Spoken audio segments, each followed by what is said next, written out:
but you have to realize nobody cares about you until you're really big. So if I want to make this into a career, I have to give it my all. Went through certain adversities a lot earlier than most people would experience, because I feel like you don't fully understand the impact you're having until people tell you about it. So you basically turned your life story and all that adversity, all that challenge into good. And that is what I love to see. Like, the social impact you're now creating is incredible.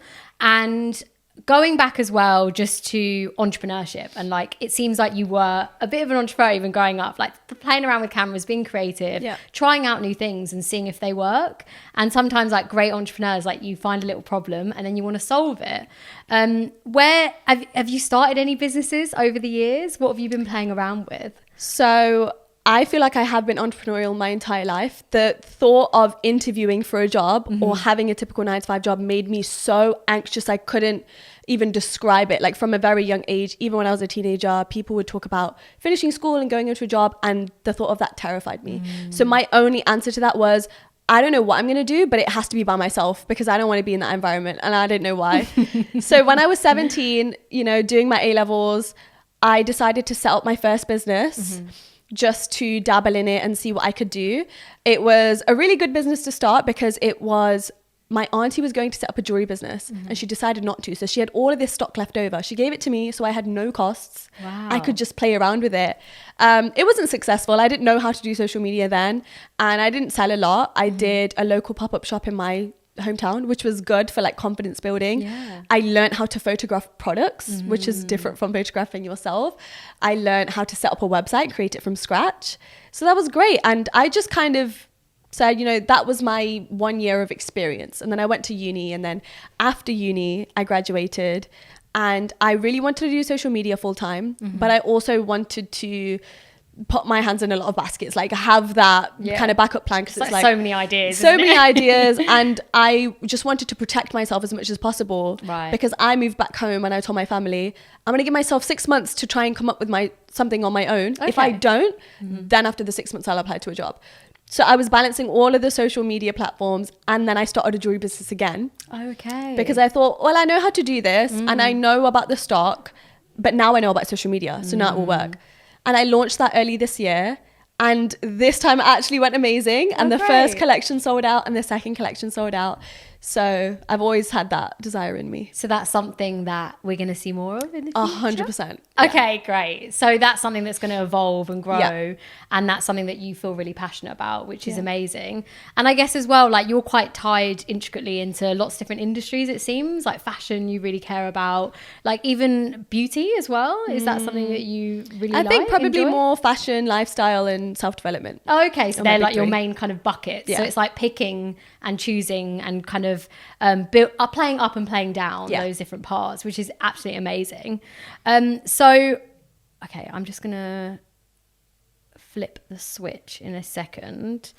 So what we're going to do, I think it might be time, we're going to flip the switch. We talked a little bit about where you're at, like where you've been on that journey in terms of entrepreneurship, playing around with the jewelry brand, which is amazing, and then moving into kind of content creation. And that's where we really want to stay in, is understanding that journey of being a content creator. And for someone out there listening who may want to do the same and juggle lots of different things, we want to learn from you and hear from you. So we're going to flip the switch and talk about that side of your life. How did you learn those skills to be a content creator? I know you said that you're playing around with the camera, so you were very creative from kind of day one. But did you have to just get stuff out there and kind of, I find with content creation, you have to let go of perfection. And it's a really, really difficult thing, because you sometimes feel like embarrassed that, your neighbor's going to see your content or whatever. How did you learn to kind of become a good content creator? And also, what does a good content creator mean to you? So I already had that foundation of knowledge with recording and editing. And when it came to launching my YouTube channel in 2020 and recording my first video, I couldn't let go of that perfectionism. I recorded that first video, which you can still watch, just to get to know me Q&A. I have seen it. God. I thought it was really good. That was my third take. I recorded the video start to finish, edited each and every one, and still did it again. That took me 2 weeks to even get that first video out. And that's okay. Like, it was part of the process. But I realized what did that really get me? A few hundred views. Okay, wow. Maybe if I spent that time practicing, recording more content, pushing it out, I could grow at a faster rate. And I just heard so many other successful people talk about it in their stories. Like, you have to let go of the perfectionism. It's just another form of self-sabotage. You think you're doing yourself a favor and you're really not. You're really not. So it really coincided with my personal journey with confidence as well, and letting go of other people's opinions. I knew people I went to uni were watching it, and my family. And I was like, I was starting to develop this sense of self-belief where I knew where I was going to be. And that allowed me to give up the perfectionism. I was like, as long as I get a video out every single week, it's fine. And I learned on the job. I made certain mistakes. I would constantly rewatch my videos and try and put myself in someone else's shoes and think, is that really interesting? How can I improve? Then I got into scripting my videos, and that process evolved with time as well. Okay, so it was like a learn as you go. Yes. Were you trying to do the whole like get 1% better like each time? Basically, yeah. Because it is so difficult because you just want to get to the end process, don't you? You just want to be like, I want to be good, I want to be up there, but you have like, it's that process where you learn so much. How about like leaning into who you are? Like, did you find it hard to like be yourself on camera, or I guess like having a camera in our face? I know we have a camera in our face right now, but it can be difficult to like be yourself completely when it doesn't feel natural. How was that journey of being kind of confident in front of the camera as well? I feel like most people can see it with that first YouTube video. I was very timid. And whereas if you watch one of my recent uploads, I'm like very in your face, very energetic. I talk like 100 miles per hour. Because I think I was also just still figuring out who I was then. And that went on for a long time. I don't think it was until the beginning of this year that I actually started being fully authentically myself. And that matched with this time frame where in January I thought, I've been stuck on 2,000 subscribers for 3 years and something needs to change. If I'm not getting the result I want, why am I still doing the same thing every single day? So I made a whole strategy on how I was going to do SEO and thumbnails and editing and the structure of my videos, but also I had to look inwards at how I was presenting myself. And I think I looked a lot at my idols and who I enjoyed watching and why I enjoyed watching them. It's because they had these bright, passionate personalities, and I knew I had that within me, but I was trying to be too cool. So I had to kill that part. And then that's what led. So this year, how much did you grow then? So in January, I was at 2,000 subscribers. And today in November, I am at 700,000 subscribers. Oh my gosh. Wow. So that was you leaning into your true self. Yes. And when you did that and like showed it to the world, people relate, which is amazing. But like, it's so hard. Like in a way, we are just holding ourselves back. And how did you like overcome that though? Like you stripped... Like, was it that you just had to strip like any self-doubt away and just say like, I am who I am. If you don't like me, don't like me. Did that lead to kind of negativity at all? Or like that process must have been quite difficult, like going from 2,000 to 700,000 people watching as well.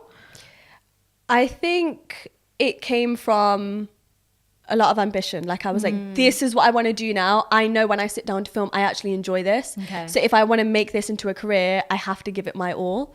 I experienced a lot of self-doubt. I have my entire life, and that was definitely a journey. I remember I was like it was this time last year, November 2022, I was really struggling with my self-doubt, and I was learning about inner child healing and being kinder to yourself because I was critiquing myself with every move. And this was such a turning point for me. I found a picture of myself at like 5 years old.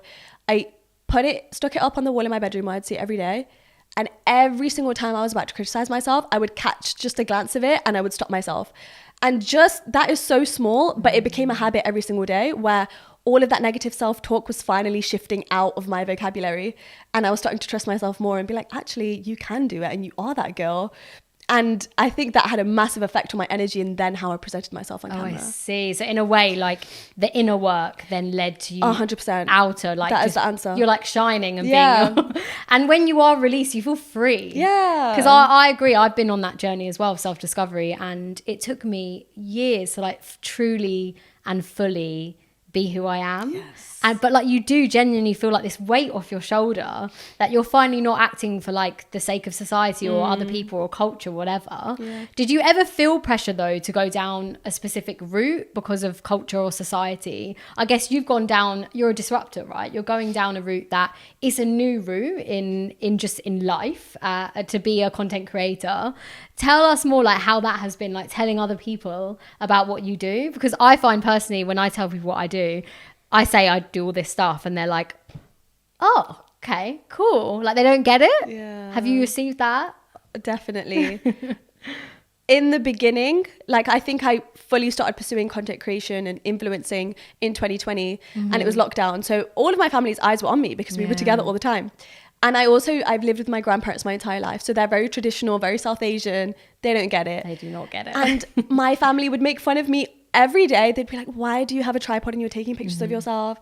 And it was a bit humiliating because I don't have any siblings, but I have first cousins who are going down very traditional job routes, accounting and stuff like that.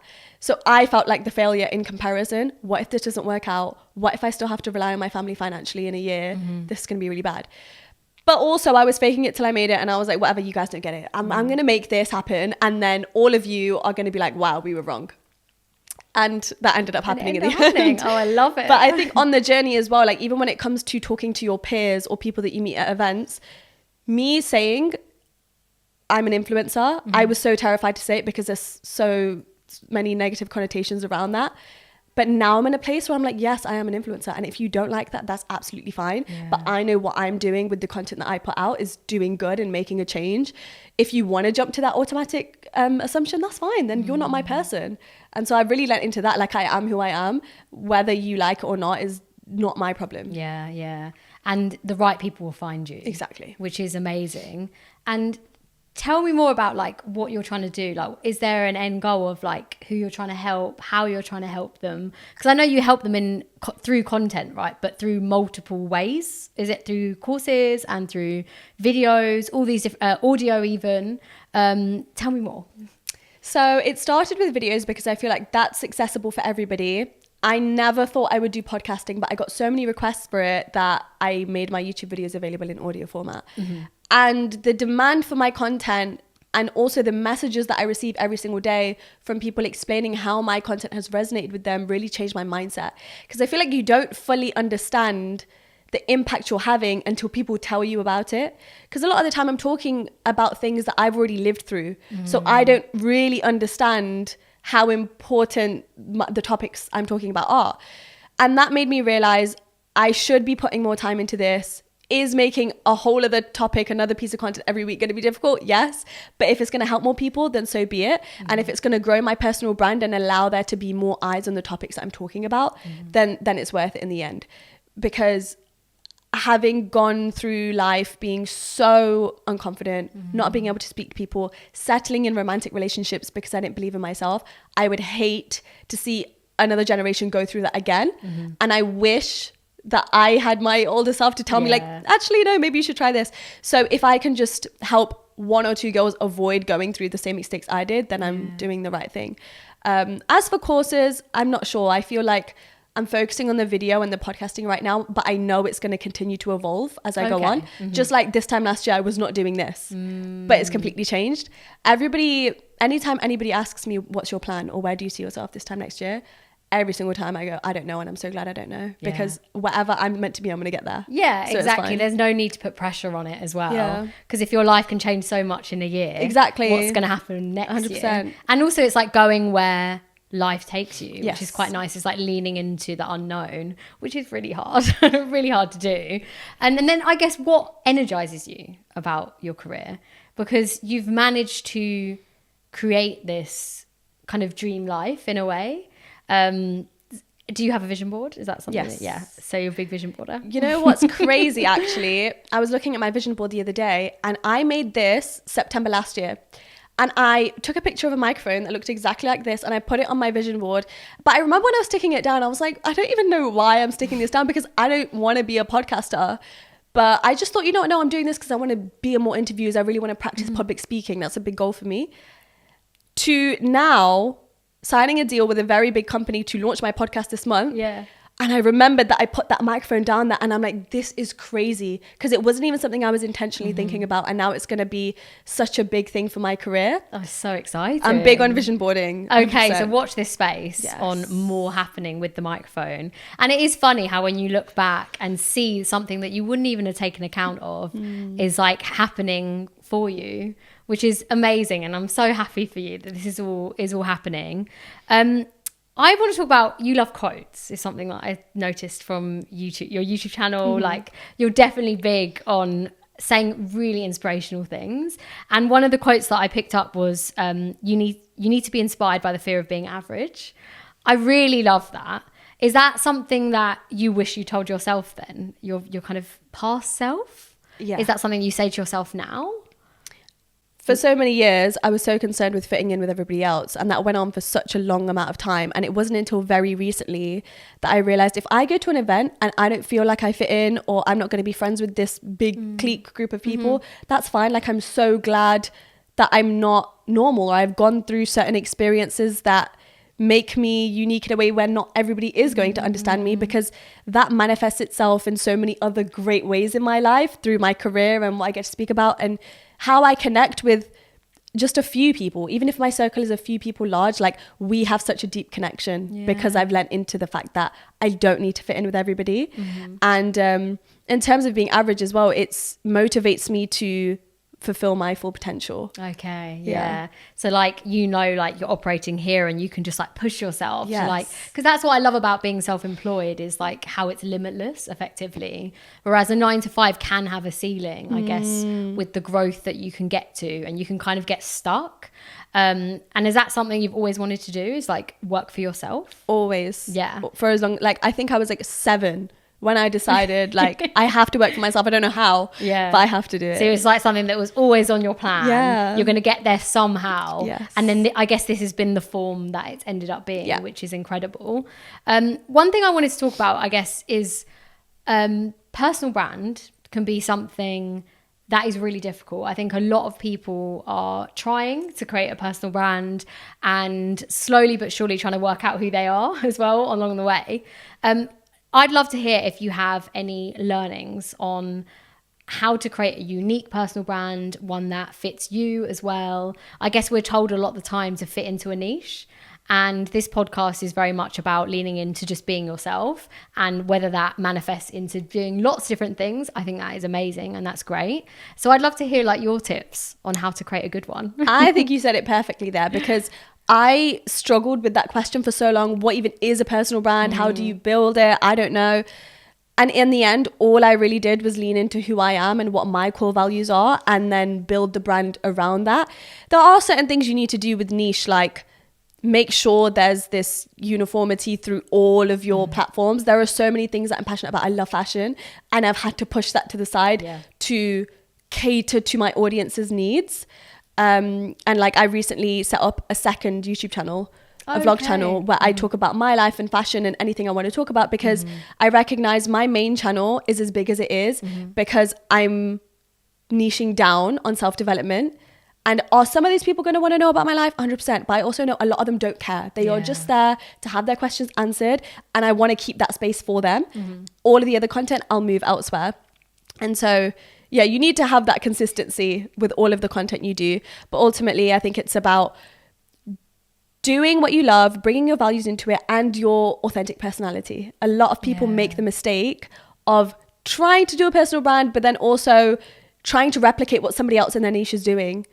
And it's like, but we need what you're doing. Like, what are you going to bring that doesn't already exist in the world? Even if it's as simple as your tone of voice, the way you explain something, the energy you bring, the editing style. That's so interesting, because we look up to so many inspirations, but it's easy to kind of copy them. And actually we want to move away from that and actually just lean into, I'm who I am, and that's it. And I love that you were saying that about, like, it's like compartmentalizing the sides of your life and having that second YouTube channel where you can be a bit more free in what you say, because I guess will that attract then a different audience? Yes. And so have you been like working out like who your audience is and how you can, I guess, cater them? Because if you've grown so much in how is it, where are we now, November? Yeah. So in like 11 months, that growth, have you been understanding who even is watching as well? That's been really hard. Like, you have your analytics, but also you want to know why are they watching and what are they going through and what bits of information are they taking away. But I'm really lucky in the sense that people will send me so many long messages on DMs as to what in particular is helping them. I recently like put out a Google form for people to write just one, if I could help them with one transformation, what is it? And I honestly didn't know what I was going to get. I got a few different answers, but the most popular one was confidence. Interesting. So now I know to lean more into that. And I think that's really useful, like actually talking to your audience, responding to the comments, making sure you understand what they want to get out of your content. It's like moving away from like transaction. Yeah, I think kind of giving when people want to be content creators, there's a lot of selfish content out there of like, this is what I'm doing and this is my day in the life. But you have to realize nobody cares about you until you're really big. Yeah. And some people might think I'm really big because I have 700K. I don't think people care about me. It's a very small number and that's okay.